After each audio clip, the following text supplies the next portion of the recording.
be 10, 12 hours a day. It's a long time to be spending doing something you don't like to do. And if you don't like to do it, it's going to leak out your performance. Ray, would you like to shift gears fairly soon? Yeah, I'm wondering if we should give them a quick break first. Timing is everything, isn't it? How about a 10-minute break, and we'll come back and do some case studies. Okay. 10 minutes. Moving right along. What I put together for us in the next segment here is a case study. We're going to have 3 groups. Break up into 3 groups. Each of you have a different case study. And we'll see what you make of this case study. And then what we're going to do is, I'd like you to think about, as you go through the case, think about what the issues are facing this particular professional. Try to think in terms of, well, what you normally would do, but also what little we've shared with you about core themes, what might you do relative to the core themes, the values, needs, and interests. Right? So, let's see, we'll break up... We have about 22 people, so about 3 groups of sorted 7, Yeah. sorted. Maybe these 2 tables and a couple of you ladies joining. Maybe just kind of make a team. How about 2 ladies joining with these people here? And that's a group. And then you guys. So turn your chairs around and be innovative.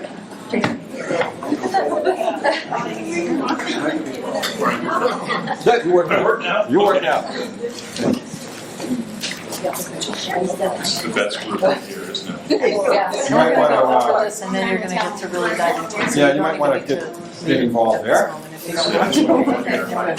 don't want you to get distracted from our Yeah. So anyone have one? And when you have these breakout groups, maybe you might Oh, want to thank have you. someone who facilitates it or make sure that things move along. There's a couple of questions for you Are you to staying with answer. this group?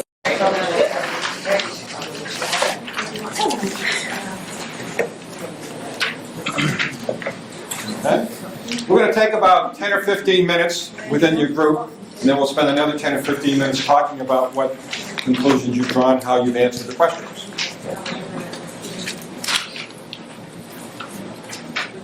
Everybody all set? Ray, can you say that again?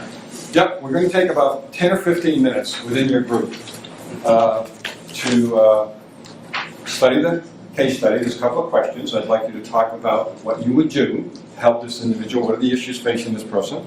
How would you go about helping this person? Okay. Now, these are not just made-up case studies. These are actually 3 individuals I've worked with in the past year. And I've just given them enough information to wet the whistle.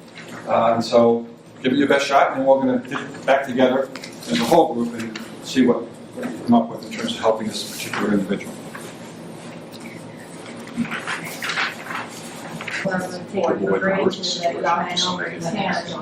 And so As you the get a look at the discussion, manual tonight's secrets. discussion that we all hope we have This is in not this area is about the only thing the secret about is someone's talking about it. step and all that. So, Sometimes it's like that's your first step. And then the second step is just And if we realization. make a decision to look It may not, outside, this core theme really isn't about are what the getting organization feedback from can senior do. management, is that person really Fix the the material problem. It's for the really CFO about position? position. Okay, sorry to interrupt.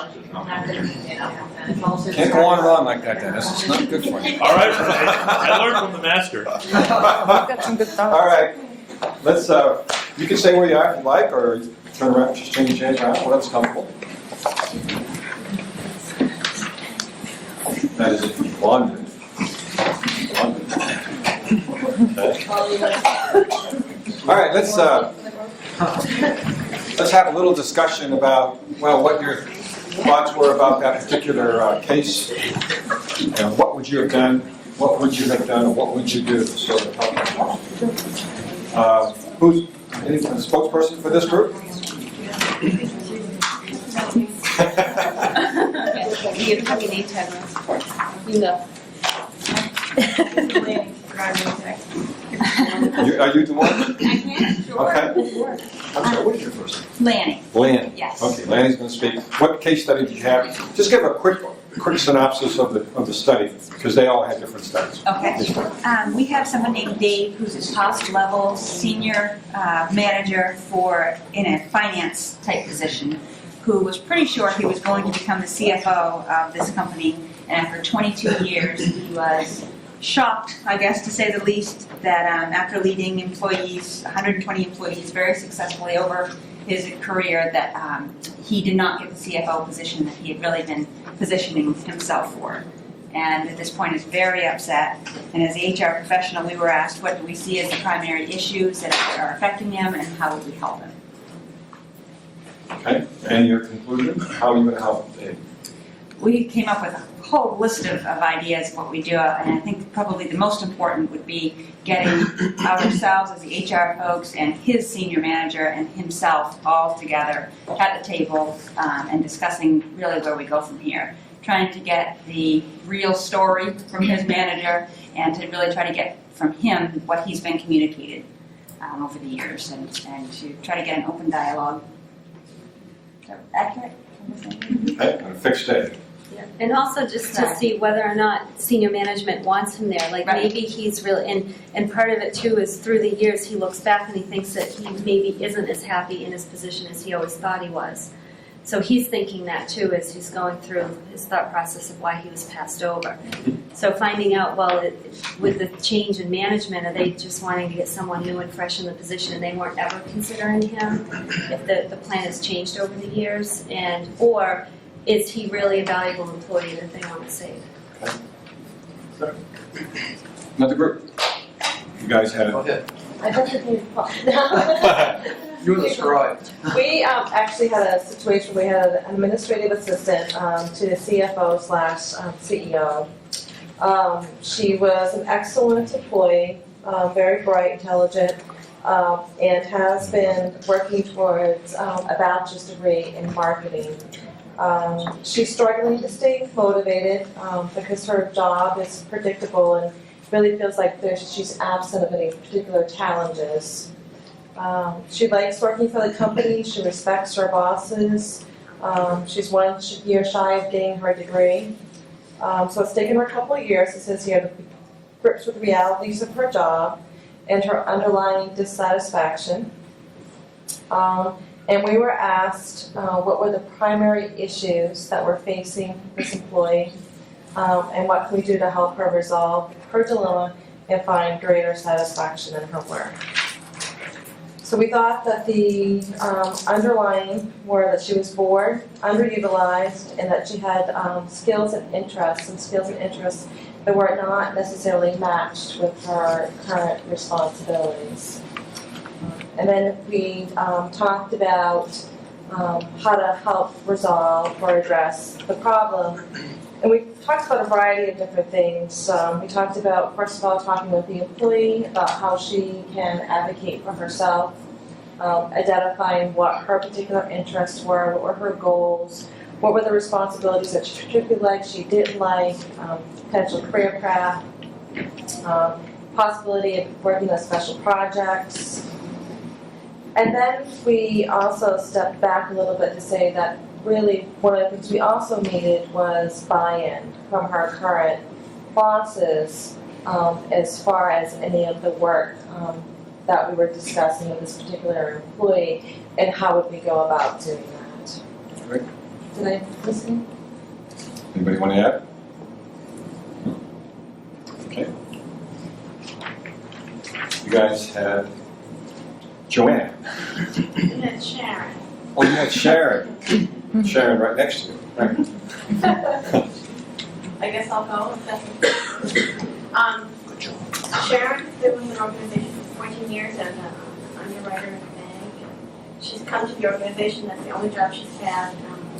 Graduated from college with a 3.9 average and has developed herself in the bank as a go-to person. However, there's been some changes lately in the banking culture, and she's being less enchanted with the job, finding less satisfaction there, and has also seen some organizational changes in the bank, some downsizing. And with that has come some office politics, which has also made her feel pretty unsettled. As a result, she's feeling rather anxious and is not sure what her career path will hold, if it's a job or career she's ever had. So we were challenged with how might we first come up with some of the issues that she's facing, and then how could we successfully help her. Some of the things we talked about was in fact the organizational politics, what that might be doing, as well as her anxiousness that's sort of manifesting itself, and the fact that her work is feeling more and more routine, so she's not feeling challenged. So how might we help her?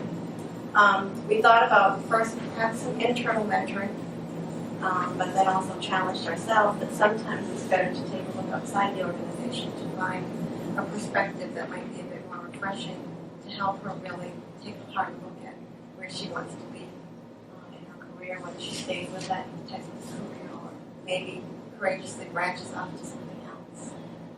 And I'd welcome feedback from the rest of the group if anything's. So what do you think was the central issue with Sharon? I think there wasn't. I think she was perhaps on the cusp of something. There was an awakening going on in terms of her just doing some self-reflection as to what she had known. And now that wasn't a known anymore. There was that strong foundation of truth for her, and how that was becoming more and more settled, both professionally and personally. Okay, in each of these three case studies, you have a very senior person. Who had Dave? You guys had Dave. Okay. So you have a very senior person who's moved up the ranks and did very well for himself, and then finding himself not considered for the top job in the company, which then made him rethink where he was, et cetera, et cetera. And that's a very interesting challenge when you've got a person like that, because that individual was very competent. There were no performance issues, et cetera, but somebody or somebody's made a decision that he wasn't the right person to be the CFO. You've got a lady over here who's a very competent administrative assistant to very senior professionals in the organization, very bright, very talented, but totally underutilized, and working her way toward her degree in marketing. And so another interesting challenge. She loves her company, loves the people she works with, but her job wasn't utilizing anywhere near her ability or potential. And so here she's kind of struggling. What do? Do I hang in there until I finish my degree? Do I go to my boss and say, hey, look, I need some other things to do here, et cetera, et cetera. And she's a very interesting person. I worked with her about 2 years ago. And she's going to do great. One of the interesting things about this particular woman is when I started working with her, I did an evaluation on her. And to her own surprise, not to me, but to her own surprise, she did extremely well on the abilities testing. So she's got all this ability, intellectually speaking now, okay? She's using like this much of it in her role. And then you have Sharon. And Sharon was a young woman, mid-30s now, been in the same profession, same industry since college. Very sheltered lifestyle. Grew up in Central Maine. Went to University of Maine. And here she is, bright, very talented, but on the treadmill, going nowhere fast, but competent and more respected for her competencies in her role. But there's no path for her. There's nowhere to go. And she's, like a lot of people that we see, a bit stuck because she's making a good dollar, $70,000, $80,000, $90,000 a year. Probably more money than she ever dreamed about making. Has a very good lifestyle, but playing it very safe. And yet has all this potential. So these are three challenges. You have them in your organization. Various variations of the theme. And it's a real challenge to get to these people and help them maximize their abilities. Okay, let's move on to the next segment. Right? We want to know what happened to them. All The right, rest of the story. the rest of the story. Do you mind? Okay, Maybe it's no, just us. all right. Well, they've all gone through the core themes work with me, which has taken a number of weeks for each of them. Dave right? Dave, the senior fellow. That what was missing were certain core themes: creativity, innovation, autonomy were several of his primary core themes. And what happened to Dave as he got into his 22nd year, new management came in. And he was passed over. So he didn't have the autonomy he had had for years. The new leadership is a different style of leadership and wanted more feedback from him. What are you doing today?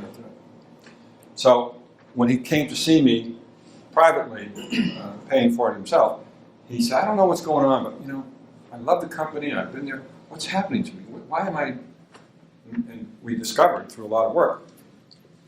Now, I've known this gentleman for many years, and I knew him, and I stereotyped him just like I'm sure most of you would. He's a bean counter, numbers guy, accountant, CPA, the whole thing. He was more than that as I got to know him. Very creative guy, very intellectually stimulating, read about evolution, about science, about so many different things. None of that he was able to put into his work. Okay? So, this is a wonderful story because he made a decision, which is what we want people to do, is take charge. He took charge of his life. He went to his CFO and CEO and said, look, it's not working. I would like to work out a separation. And they said, well, gee, well, they wanted him to leave. So, but he stayed on a year, until they found the replacement. He helped them through their fiscal year and the whole thing. He left. I attended his farewell party. There were several hundred people there. It was the best role model, the best poster model for how you leave a company, because everybody wins. The company was very satisfied. He was very satisfied. He is now out exploring his other opportunities, and he's so excited. He's a guy about 52 years of age, but he's classic. 20, 25 years in the business, something's missing. Of course something's missing. How can you sustain that level of... And then there are lots of changes that happen that you have no control over, like management changes, mergers, acquisitions, da-da-da-da-da. Now, the very interesting thing about this guy, I'd like to spend hours on him, but I won't, right? A year and a half before he came to see me privately, his new CFO had recommended he come to see me for some development work. I went to see him in his office. We had a nice visit. That was the end of it. He never followed up. A year later, he comes to see me privately. See, he wasn't ready initially. That's what happened to Dave. So he's off on a whole different track. Joanne is still at her company, doing extremely well. She did go to her bosses, and say, look, I need more stimulation, I need more work. She didn't want to leave the company. She has, she's contributing obviously to her family finances, but she learned about what really was going to make her happy. You see, and so she's escalated her marketing degree to get that. She's doing some stuff on the side in marketing. Meanwhile, she's making a living, which see the core themes. Reality has to be part of it. This isn't just la-la land. So stay in their job, but they make adjustments to it that allows them to continue to be happy and satisfied while they're moving on their path. So she had a lot of trust with her boss. She had no reservations going to talk to them. And they understood, and they've been giving her more assignments. And Sharon's still an underwriter at a certain bank in the greater Portland area. She's made adjustments in her personal life. With Sharon, I did sort of quasi-counseling psychotherapy because her self-esteem was so low. And I worked on that a little bit with her to try to help her get a better sense of herself.